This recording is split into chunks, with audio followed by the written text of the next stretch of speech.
你可知道日本的高铁列车与中国的高铁列车有什么不一样的地方吗？下面咱们就去亲身体验一下日本的高速铁路列车到底有何不同。视频开始前事先声明，此次旅程纯属个人在日本出差时的出行记录，若有偏颇，请用您的键盘尽情敲打。本次旅程咱们从北海道的函馆站开始出发。函馆火车站的外形像是美术馆，进入到火车站里面人比较少，没有那种熙熙攘攘的景象，火车站的墙上也没有明星广告，展示的是地方的景点以及美食，以及巨幅的新干线高铁列车海报。不一会儿咱们来到了月台上候车，此时一列火车缓缓进站。不对呀，新干线高铁不是长这样的吧？怎么出现在月台上的列车是列老古董火车呢？原来是函馆火车站还没有开通高铁线路，如果想要搭乘新干线高铁，就得先搭乘这列摆渡火车到达新函馆北斗站，才能搭乘高铁列车。搭乘摆渡火车是免费的，只需10分钟便来到了新函馆北斗站。进入到新函馆北斗站后，咱们直接来到了无人售票处，这里人少，不用排队，而且购票效率也会比人工窗口快捷。咱们选择了前往东京的车票，我买的是2等坐席，票价23230日元，折合人民币1100块钱。从新函馆到东京的距离将近900公里，每公里平均1.2块。大家觉得这个票价贵吗？买好车票后，咱们直接刷卡过闸机，来到了候车室进行候车。日本的候车室是隔断式的房间，人不多，你可以随意找一个座位坐下，等候列车的到来。从候车屏幕能看到，咱们的那趟列车发车时间是17点26分，时间还很充足。咱们先去月台看看日本的高铁列车长啥样。刚走过天桥，就看到一列青蓝色的列车进站，这不会就是新干线的高铁列车吧？赶紧来到月台上，从这个角度看过去，日本高铁列车的外形长得很像一只鸭嘴兽，个人感觉没有复兴号的子弹头好看。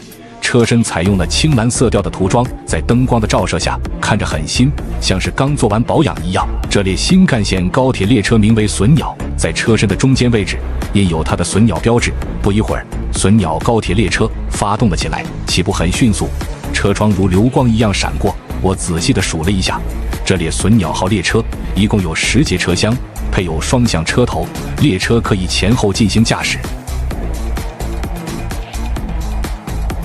等了半个多小时后，咱们那趟车也终于进站了。外形与前面那辆列车长得基本一致，硕长的车头再次见到还是会觉得另类。咱们此时进入到了车厢里面，按照车票上的信息去寻找咱们的座位。隼鸟号的车厢座椅采用了3+2的座位布局，这一点跟咱们国内的高铁列车基本一样，就是座椅的排列号有点区别。咱们国内双排座椅的排列号是 DF， 隼鸟号则是 DE。座椅表面采用灰色绒布包裹，还配了一个小头枕。不知道是不是我的错觉，我感觉隼鸟号的车内空间以及座椅之间的尺寸好像要比复兴号大上一些，可能是因为人少，所以显得宽敞吧。坐到座位上后，咱们来研究一下座椅的配置。前方座椅的后面有一个折叠挂钩，一张折叠小桌板，网袋里同样装着一些列车杂志。这些配置和复兴号差不多，不一样的地方是旁边多了个折叠水杯架，并配有独立充电插口，这一点给予好评。时间一到，隼鸟号准时出发。随着隼鸟号的前进，窗外的景物快速向后倒退，现在已经到了隼鸟号列车的极速。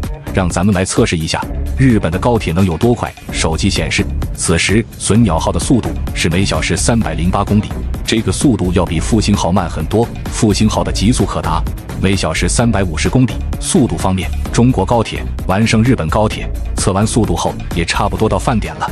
咱们在列车上点了一份列车餐，花了我1400日元，约合人民币71块钱，就这么一小盒，感觉有点坑啊。让咱们看看里面都有些什么东西吧。打开包装后，里面装着的食物是寿司盖浇饭，看着还挺精致的。配菜有螺肉、虾仁、鱿鱼、三文鱼、鱼子酱、海胆糕以及一些蔬菜。主食是大米饭，味道一般，淡了吧唧的，还容易被噎。喝一口刚才买的饮料，这瓶饮料的包装复刻了隼鸟号列车的造型，喝一口才发现瓶子里面装的是矿泉水。吃完晚餐后还可以来一些饭后甜点。在座椅的左侧有菜单栏，基本都是100多日元的商品。我点了一个香草冰淇淋以及一杯热咖啡。不一会儿，列车员就将东西送到了咱们面前，服务还不错。这只冰淇淋的包装挺高级，就是不知道味道如何。打开盖子，里面还有一层塑封，撕开塑封后，里面乳黄色的冰淇淋，看着挺好吃的。就是这冰淇淋冻得也太硬了吧，勺子都要挖断了，也抠不动它，只能先放凉了再吃了。10分钟后，冰淇淋变软，挖一勺来尝尝，看看啥味道。你还别说，这个价值5块钱人民币的冰淇淋，口感还挺绵密呢，味道不输100块钱一支的汉堡斯冰淇淋。吃饱喝足后，有点想上厕所了，刚好让咱们去看看日本高铁的如厕区长啥样。来到如厕区，外面有一个洗手池，洗手池带有帘布，用于保护乘客的隐私。洗手池的旁边就是2间公共卫生间。除此之外，在列车的右侧还配置有一间女性专用卫生间。咱们冒着被打的风险，去看看女性专用厕所长啥样。打开厕所门，首先映入眼帘的是壁挂式儿童座椅，以及宝妈给孩子换尿布的折叠床，中间则是一个智能马桶。从卫生间布局来看，这个女性专用卫生间主要是为了宝妈更方便照顾婴儿，相对于复兴号来说，设计会更人性化一些。回到座位上后，我发现这个小头枕也是可以上下调节的，很好的照顾到了每个人的头部位置。经过4个多小时的行驶，隼鸟号终于到达了东京站。整体来说，日本高铁与中国高铁实力旗鼓相当。若真要挑出些优缺点，日本高铁设计的会更人性化一些，但速度慢了点。中国高铁则是正好相反。看完视频，你觉得日本高铁和中国高铁谁更胜一筹呢？